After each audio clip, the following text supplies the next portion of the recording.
Good morning, friends. Welcome back to Astrology Today and Tarot with Mel Rose.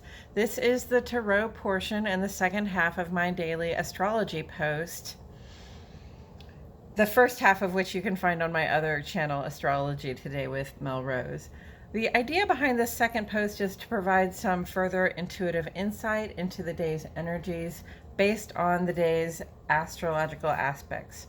First, I will discuss the tarot card that sits on the side of the page. Then I'll do a quick rundown of the day's astrology before I throw a random card that will give us something more to think about. Let's get into it, shall we?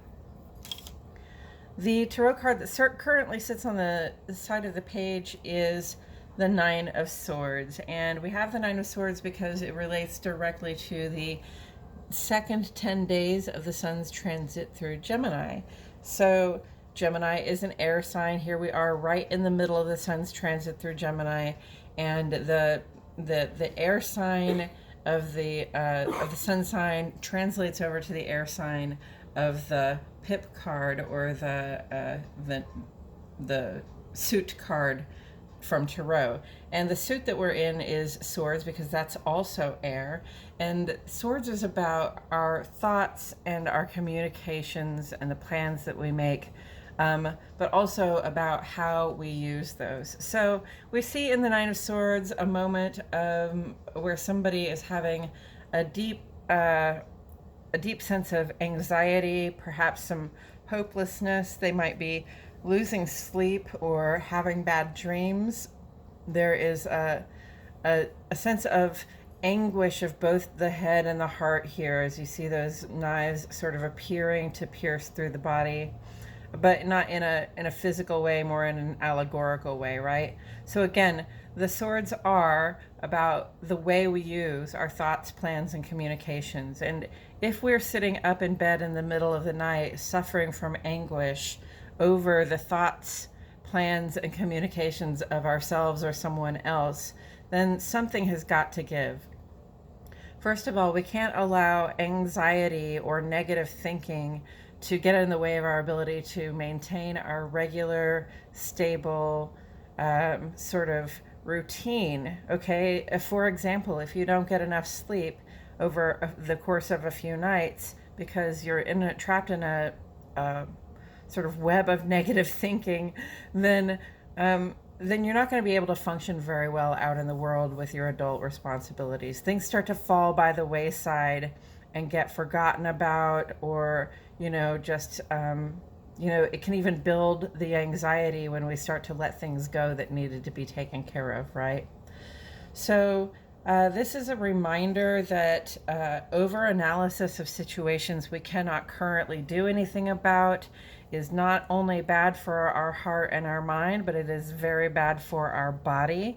So we have to find a way to interrupt that cycle of negative thinking, that cycle of over-analysis when it comes to things that we don't really have any control over. The first thing is just admitting you don't have any control, right? It's the middle of the night. There's nothing I can do about this. And as a massage therapist, I always say get back to taking care of the body. Do what you can to get the activity you need in the day. Do what you can to get some sunshine as well. It's important to get out in the sunshine and get some fresh air if you can. And then, there are all sorts of other things we can also do to help retrieve our brains from the anxious loop that is anxiety. Including getting into our work, digging into our work, letting that be our focus for a little while until we have the time, until we have the mental clarity to be able to look back on the thing that was bothering us and see how much it still bothers us, right? The other things that we can do are read a book, catch a show, do anything you can to retrieve your mind back from that negative loop of thinking. And that includes also reaching out to a friend or somebody that will listen to you, who will hear you out.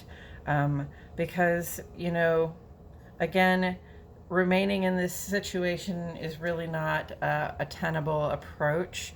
You can only lose so many nights of sleep, or you can only fall out of your healthy, stable, regular routines for so long before things really start to pile up and become a problem in your regular life. So uh, there's that. Attend the mental health challenge, okay? Attend the challenge of anxiety and depression if that is what you're struggling with. If you're struggling with something bad that has happened, or just stuff from the shadow that keeps rising up, it's time to find a way to retrieve our brain from the monster that is anxiety. And with that said, I'm going to go ahead and shuffle some cards while I remind myself and the cards that the sun is in Gemini right now. And the sun in Gemini is a time when we really take on a lot of information and data. We're very interested in learning new things and hearing people's best ideas, and we sort of take them into our creative intellects, and we mash up the information so that we can find a way to express it in our own way, in a way that feels good and has value for us. And then the moon is a first quarter moon in Virgo. First quarter is the halfway point between the new moon and the full moon. So we're in this time of culmination. We're smack in the middle of this time of culmination between laying our intentions. We are just now moving into action so that next week, with that full moon in Sagittarius, we have some completion or partial completion of our goals to celebrate.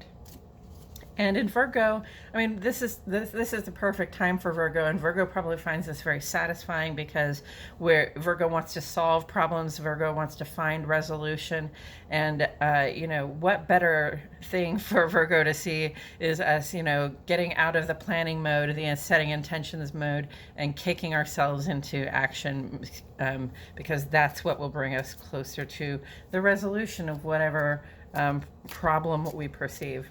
And then on the moon side of the page, we're talking about our inner life. These are the things we think, feel, know, and intuit. The moon goes trine to Uranus this morning, so we can make changes and we can have exciting, fun times without any chaos coming in. That trine functioning is really almost like, the blessing of angels on our ability to see things differently and do things differently in the heart and in the home.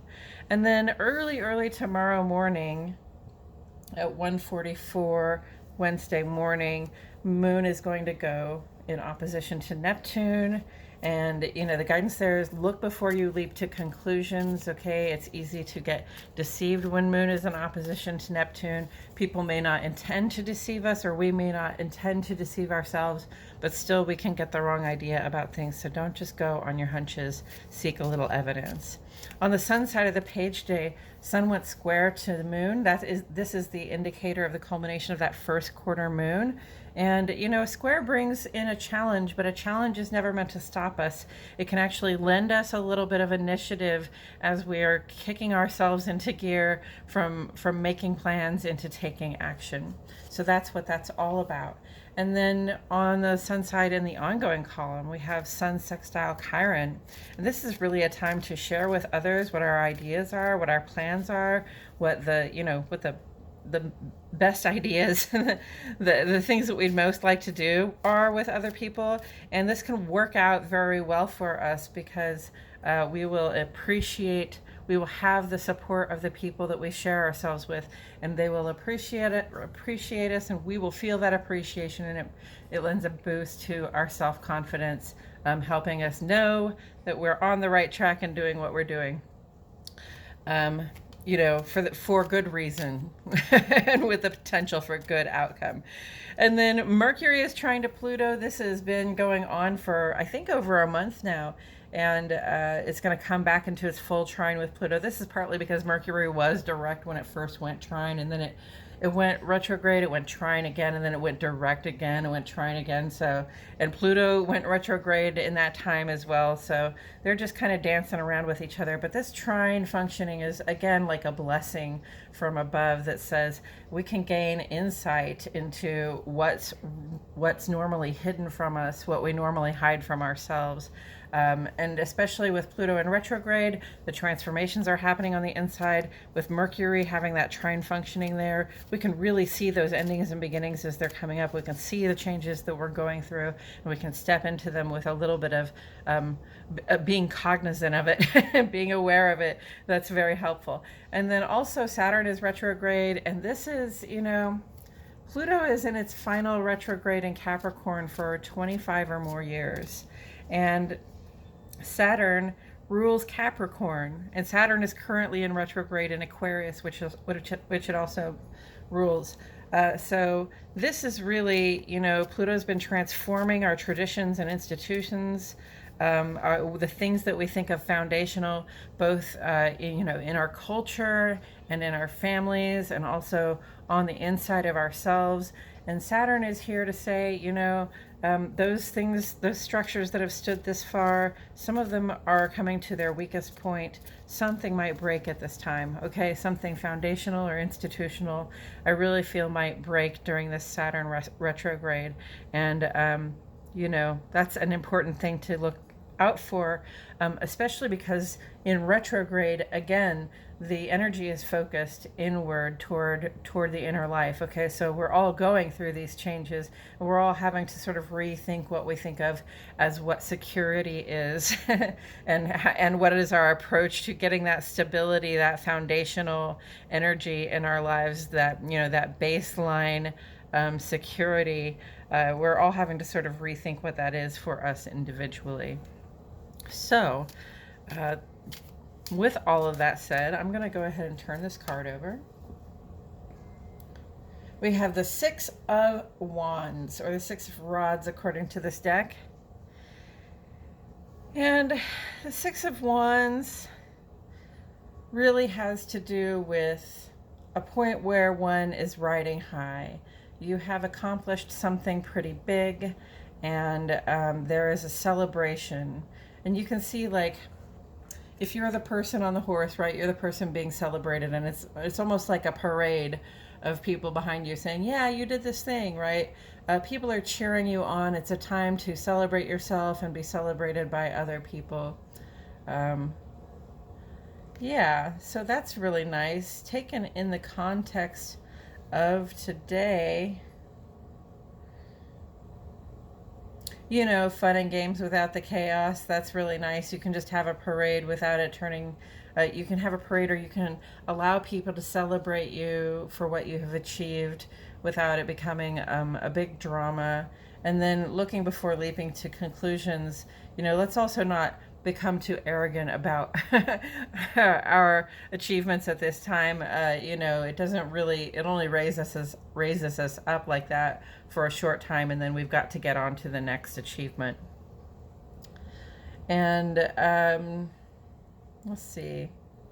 But this Sun sextile Chiron really resonates with the Six of Rods, because this is about, sharing our best ideas, perhaps even sharing our accomplishments with other people that we know, and being able to appreciate their support and getting the confidence boost, the self-confidence boost that comes with appreciating the support of other people. So keep that in mind when we share about ourselves. And like, for example, in my personal life, I was doing this this video blog for the Astrology Today for a while before I started telling people, say, at work, that I was doing it. But once I did let people know at work that I was doing it, when I felt more confident about what I was doing here, I let the people at work know. And they're all so very supportive, and I appreciate them for that. I can't say that I think they all show up every day to watch. I don't really know, but they're very supportive of the fact that I'm doing this, and that I have a passion for astrology. So and that helps me also, again, turn and believe a little bit more in myself. Taken together with the Nine of Swords.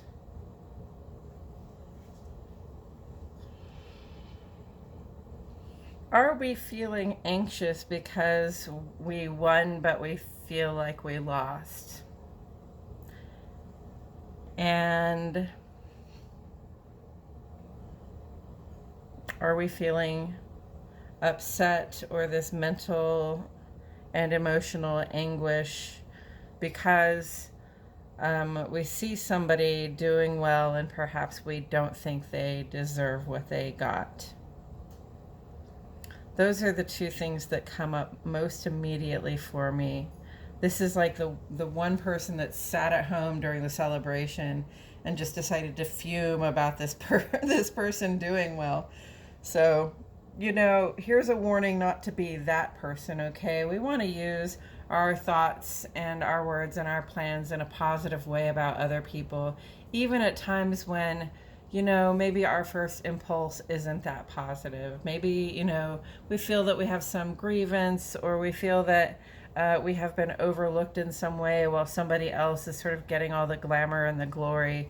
And, to become bitter about something like that is really the most petty thing possible.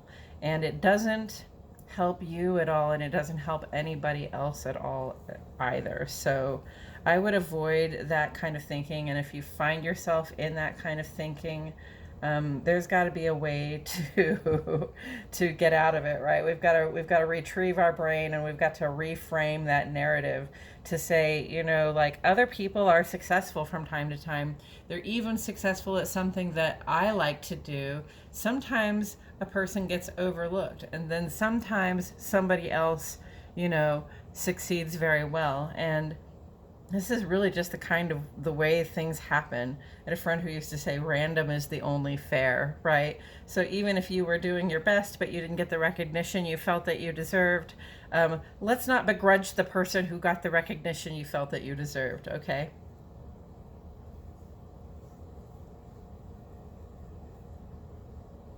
Because when you fall into that pettiness and that bitter feeling of having a lack of recognition when somebody else is catching all the glory, it sort of underlines and highlights why you did not deserve the glory in the first place, right? We have to be coming to our actions and our activities, our ways of doing things, in a way that that shows that we're doing our best and that we respect and honor other people who do their best. Okay, I think that's all I have to say about it today, friends. Thank you so much for tuning in today. I truly appreciate your presence with me this morning. My name is Mel Rose, and I'll see you all back here tomorrow for more Astrology Today and Tarot.